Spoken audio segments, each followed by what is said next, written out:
Bismillahirrahmanirrahim. Assalamualaikum warahmatullahi wabarakatuh. Shalom, Om Swastiastu, Namo Buddhaya, salam kebajikan, serta salam sejahtera bagi kita semua. Semoga kita semua dalam kondisi sehat dimanapun kita berada. Pada kesempatan kali ini, kami akan membahas materi fenomena perpindahan momentum pada aliran fluida dalam sistem pipa anulus. Namun, sebelum kita memasuki materi, izinkan kami untuk memperkenalkan diri terlebih dahulu. Perkenalkan, nama saya Ade Kurnianto dengan 44121650007 dari Teknologi Rekayasa Kimia Industri tahun 2021 dan rekan saya Arinda Saputri dengan NIM 4040121650006 dari Teknologi Rekayasa Kimia Industri angkatan 2021. Baik. Nah, secara umum, tujuan dari penyelesaian kasus perpindahan momentum adalah supaya kita bisa memperoleh profil dari kecepatan alirannya. Nah, bagaimana sih profil kecepatan aliran fluida dalam aliran laminar pada pipa anulus?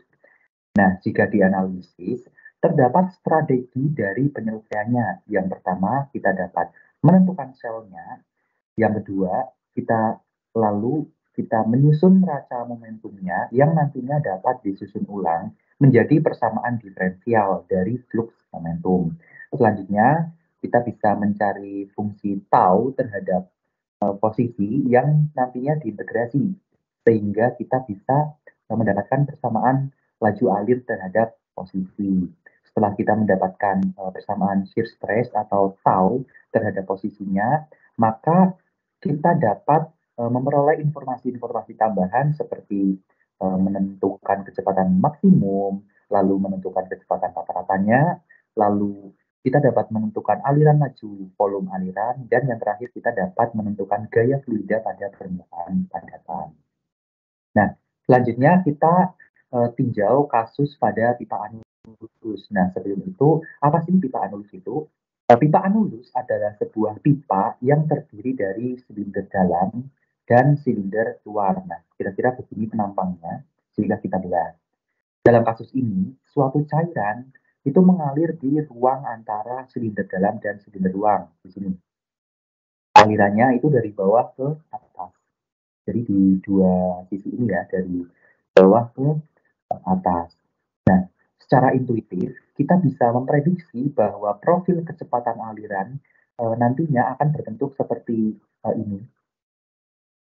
Karena adanya hambatan dari aliran berupa dinding-dinding dari silinder ini. Nah, jika distribusi kecepatannya seperti ini, maka kita bisa memprediksi profil shear stress-nya itu melalui viskositas Newton. Nah, kira-kira profilnya akan berbentuk seperti ini. Selanjutnya, kita yang pertama dapat menentukan shell-nya. Nah, shell untuk perpindahan momentum adalah segmen ruang yang kecepatannya relatif seragam di setiap titiknya. Pada kasus ini, bagian yang kecepatannya seragam di setiap lapisannya adalah ruang berbentuk selimut tabung ini. Nah, ini merupakan shell-nya. Maka inilah yang disebut shell. Nah, shell ini mengalami flux momentum adanya aliran ke arah Z.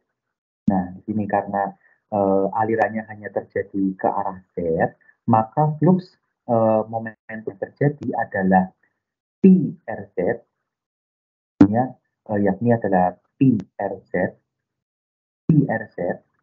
dan PZZ. Oke, nah selain tadi ke arah Z atau ke arah aksial, momentum ini juga akan mengalir ke arah R atau ke arah radial. Nah, ke arah radial ini, maka kita bisa menentukan besarnya atau ketebalannya. Nah, ketebalannya itu kita bisa lambangkan dengan R plus delta R. Nah, delta R ini merupakan ketebalan dari alirannya. Oke, selanjutnya setelah kita menentukan selnya, lalu kita akan menentukan laju momentumnya.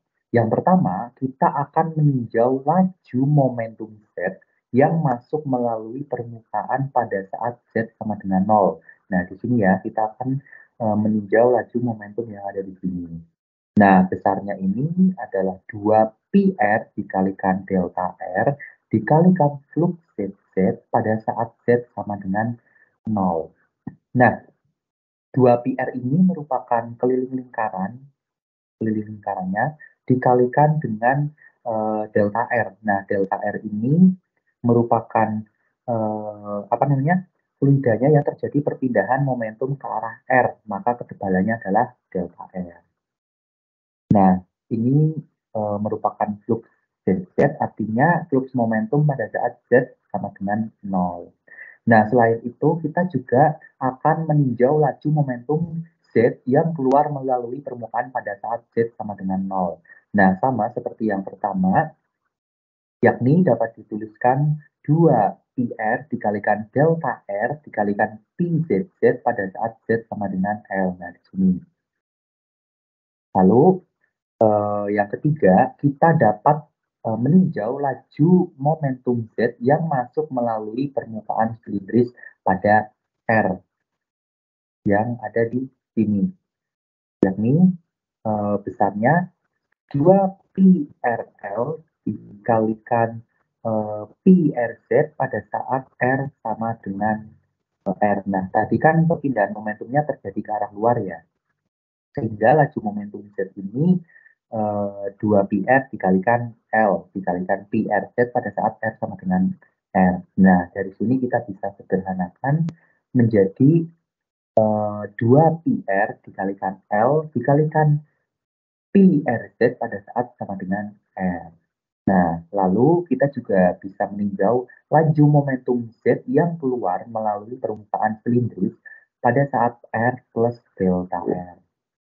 Nah, tadi kan fluidanya keluar besarnya R plus delta R. Nah, di sini ya, kita bisa meninjau yang ini, yakni 2π dikalikan R plus delta R, lalu dikalikan dengan L ketebalan, tingginya ya, L merupakan tinggi dari silinder ini, dikalikan πrz pada saat R sama dengan R plus delta R. Nah, ini disederhanakan menjadi 2πr dikalikan L dikalikan πrz pada saat R ditambah delta R.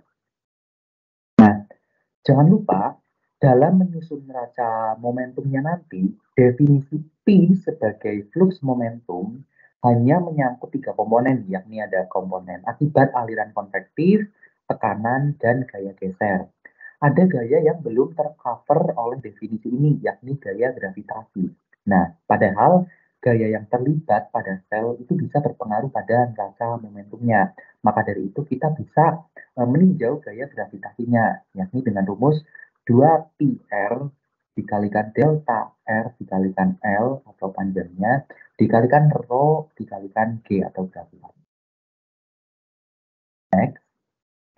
Nah, selanjutnya setelah kita meninjau masing-masing dari laju momentumnya, selanjutnya kita susun neraca momentumnya. Nah, neraca momentumnya ini input dikurangi output ditambah gaya yang bekerja sama dengan 0. Nah, jangan lupa di sini juga definisi P sebagai flux momentum menyangkut 3 komponen, yakni akibat aliran konvektif, tekanan, dan gaya geser.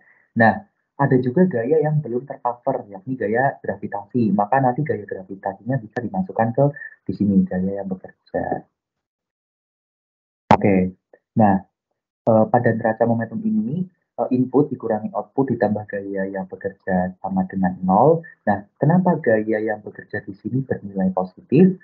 Di sini gaya yang bekerja bernilai positif karena tadi fluida yang mengalir itu terdapat gaya gravitasi, sehingga dia akan bernilai positif. Lalu di sini kita bisa memasukkan laju momentum yang masuk, yakni 2πr dikalikan L dikalikan πrz pada saat sama dengan R, yang tadi yang di sini, yakni laju momentum Z masuk melalui permukaan silindris pada R, lalu dikurangi 2πr dikalikan L dikalikan πrz pada saat R plus delta R, yakni yang di sini ya, pada laju momentum Z keluar melalui permukaan silindris pada saat R plus delta R, lalu ditambah dengan 2PR dikalikan delta R dikalikan PZZ pada saat Z sama dengan 0, yakni laju momentum Z yang masuk melalui permukaan pada Z sama dengan 0, dikurangi 2PR dikalikan delta R dikalikan PZZ pada saat Z sama dengan L, lalu ditambah dengan gaya gravitasinya, yakni 2PR dikalikan delta R dikalikan L dikalikan rho dikalikan G sama dengan 0. Lalu dari sini kita bisa menyederhanakan persamaan ini dengan membaginya dengan 2P dikalikan delta R dikalikan L atau dikalikan atau konstanta ruangnya. Nah, dari sini ketika kita sederhanakan maka akan menjadi persamaan berikut, yakni R PRZ pada saat R plus delta R dikurangi R PRZ pada saat sama dengan R dibagi dengan delta R sama dengan PZZ pada saat Z sama dengan 0 dikurangi PZZ pada saat Z sama dengan L dibagi dengan L atau panjangnya ditambah rho dikalikan G lalu dikalikan dengan R. Nah, jika nilai delta R-nya mendekati 0, maka limitnya ini adalah delta R mendekati 0. Maka dari itu, persamaan ini bisa kita definisikan sebagai persamaan diferensial berikut ini. Nah, D, R, P, R, Z per DR, di mana ini dapat dipresentasikan adalah turunan dari R, P, R, Z terhadap DR. Maka sama dengan PZZ pada saat Z sama dengan 0 dikurangi PZZ pada saat Z sama dengan L dibagi dengan L ditambah rho dikalikan G dikalikan dengan R. Nah, setelah kita mendapatkan persamaan diferensialnya, maka kita bisa mendapatkan hubungan tau dengan posisi, yakni dengan mengevaluasi komponen PRZ dan PZZ. Nah, di mana kita bisa menguraikannya komponen PRZ, yakni rho PRBZ ditambah P ditambah tau RZ sama dengan tau RZ. Nah, dari komponen PRZ ini, komponen ini dapat dihilangkan atau komponen konvektifnya bisa dihilangkan, yakni rho VRVZ bisa dicoret karena tidak ada kecepatan yang terjadi ke arah R atau VR-nya sama dengan 0. Sehingga dari sini juga tidak ada kecepatan yang bekerja atau P-nya sama dengan 0, maka di sini juga bisa dihilangkan. Maka dari sini tersisa tau RZ, menjadi tau RZ saja. Selanjutnya pada komponen PZZ, di sini tidak ada komponen yang dihilangkan, sehingga dari persamaan diferensial yang kita dapatkan tadi, dari sini, dari persamaan diferensial yang kita dapatkan tadi, kita bisa memasukkannya menjadi D R PRZ per DR sama dengan rho VZ VZ ditambah P0 ditambah tau ZZ pada saat Z sama dengan 0 dikurangi rho VZ VZ ditambah P dikalikan ditambah PL ditambah tau ZZ pada saat Z sama dengan L dibagi L atau panjang silindernya ditambah rho dikali G dikalikan dengan R.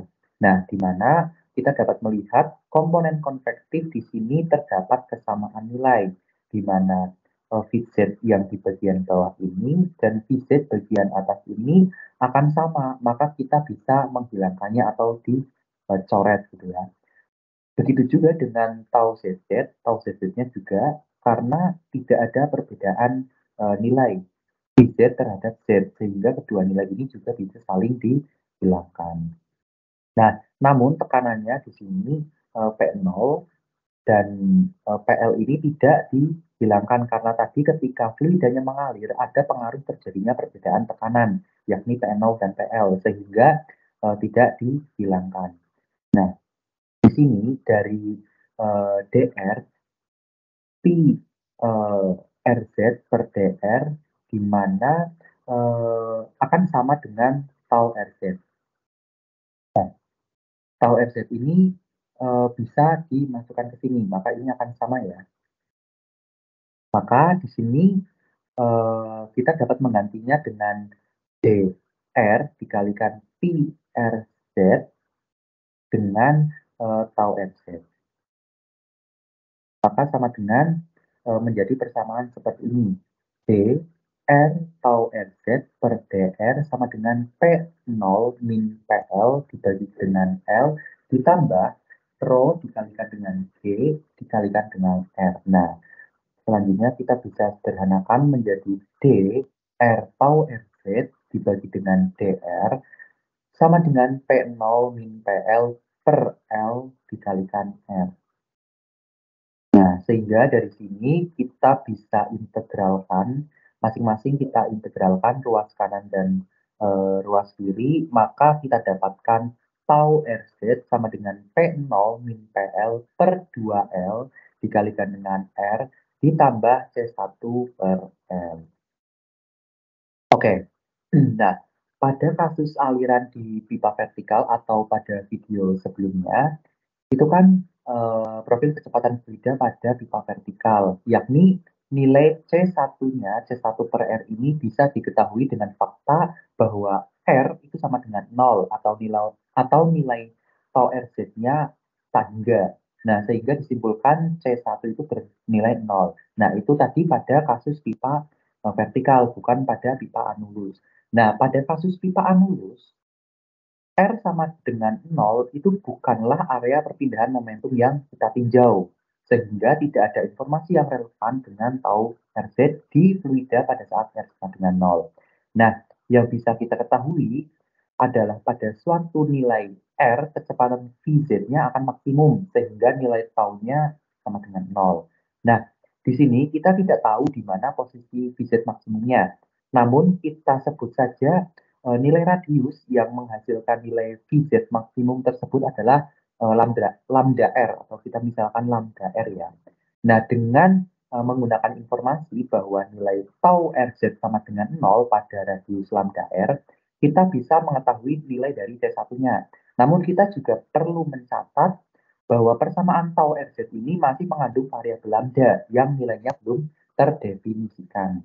Nah, lalu kita sudah nih mendapatkan hubungan antara tau RZ dengan R.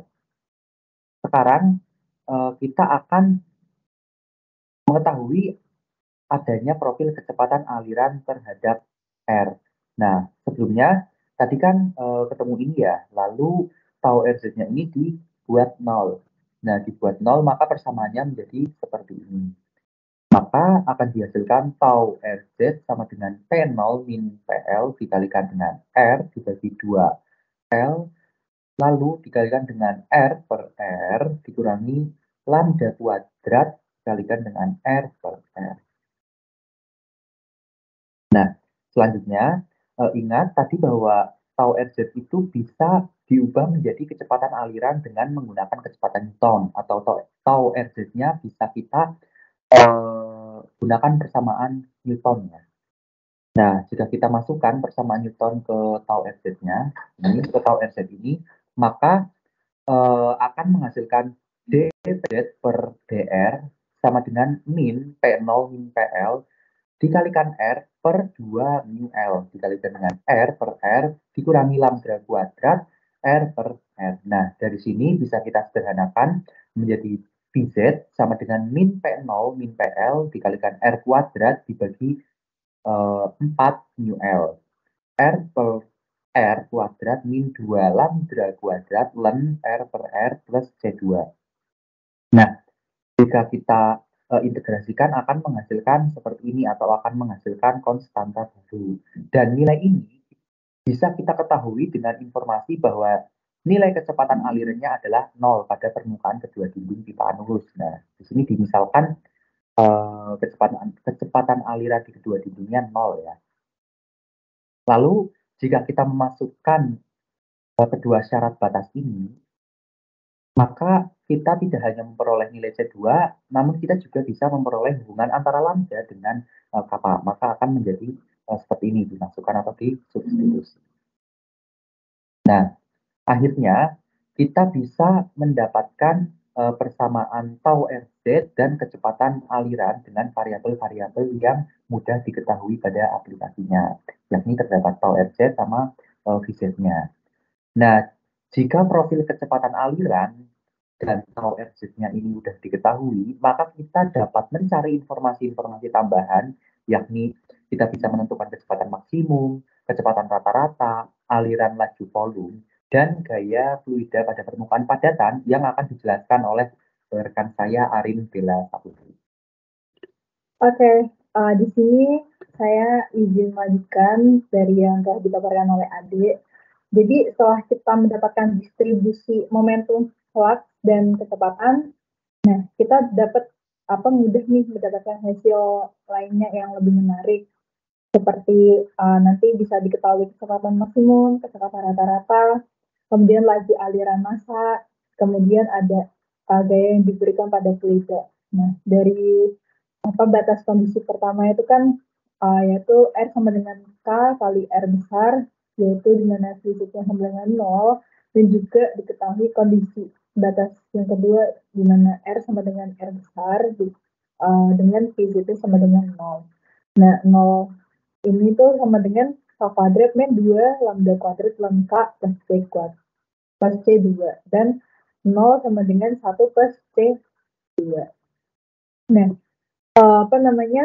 C2 ini bisa juga diasumsikan C2 sama dengan min 1 ya. Kemudian untuk lambdanya ini yaitu 2 lambda kuadrat sama dengan 1 min K kuadrat plus ln 1 per K atau dibalik-balik gitu lah. Yang ini 2 lambda kuadratnya kirikan. Kemudian dapat diketahui VZ-nya yaitu tadi kan P0 min PL dikali R kuadrat per 4 mu kali L dikali 1 min R kecil per R besar kuadrat min 1 min K kuadrat per ln 1 per K ln R besar per R kecil. Dan tau RZ-nya yaitu P0 min PL dikali R besar per 2L dikali R per R besar min 1 min K kuadrat per ln 1 per K kali R besar per R kecil. Nah, setelah mendapatkan ini semuanya, kita dapat mengetahui maksimum velocity-nya di mana tinggal mensubstitusikan saja, yaitu di mana VZ maksimum, yaitu R sama dengan lambda kali R besar, sama dengan P0 min PL dikali R kuadrat per 4 mu L dikali 1 min lambda kuadrat dikali 1 min ln lambda kuadrat. Di mana P0 ini tuh berasal dari ini figurnya ini, dan lambdanya ini tuh substitusi dari umum tadi lambda. Kemudian setelah kita mendapatkan maksimum velocity, kita juga dapat bisa menghitung kecepatan rata-ratanya, yaitu di mana kecepatan rata-ratanya itu rumusnya laju aliran volumetrik dibagi area.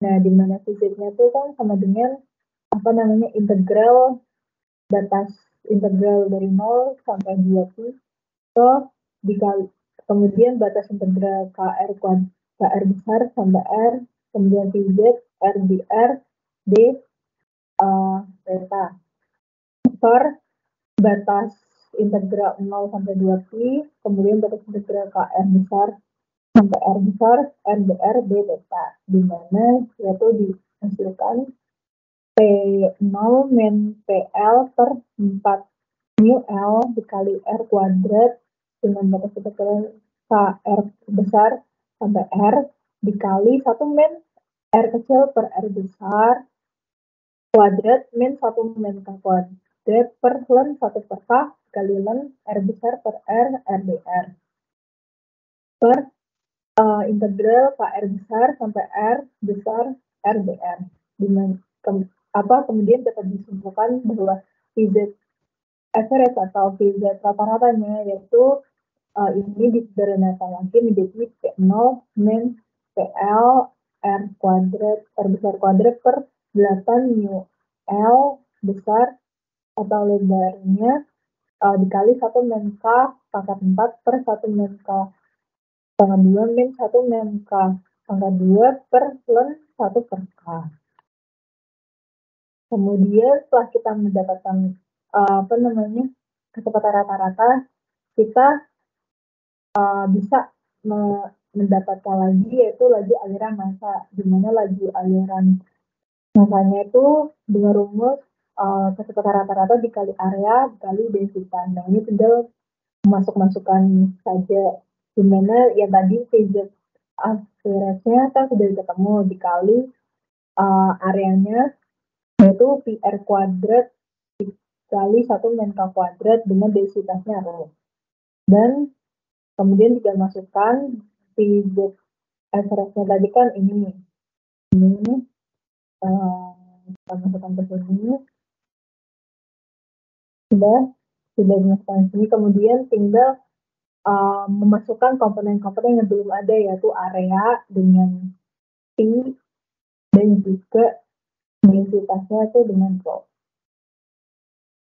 Jadi kesimpulannya mass flow rate-nya atau laju aliran massa itu sama dengan P P0 min PL dikali R besar tekan 4 kali rho per 8 mu L besar dikali 1 min K pangkat 4 min 1 min K kuadrat 1 min K kuadrat dalam kurung kuadrat per ln 1 per K.